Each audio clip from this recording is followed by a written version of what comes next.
How to create shortcut of a folder on desktop.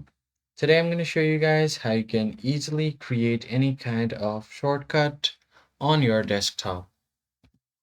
So if there are any files or folders that you use regularly, then it might be a good idea to create a desktop shortcut for that folder so that you don't have to go inside all of the drives always every time you want to open the folder.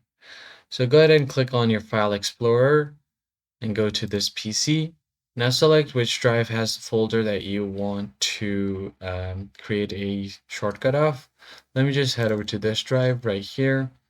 Now what I'm going to do is, let's say if I use this CapCut folder a lot, I'm just going to go ahead and right click on it. Then you'll find this option called Show More option. Click on it. Then you'll find Send To. And then from here, you can create a desktop shortcut. So go ahead and open this. And as you can see, I've gotten this shortcut right here.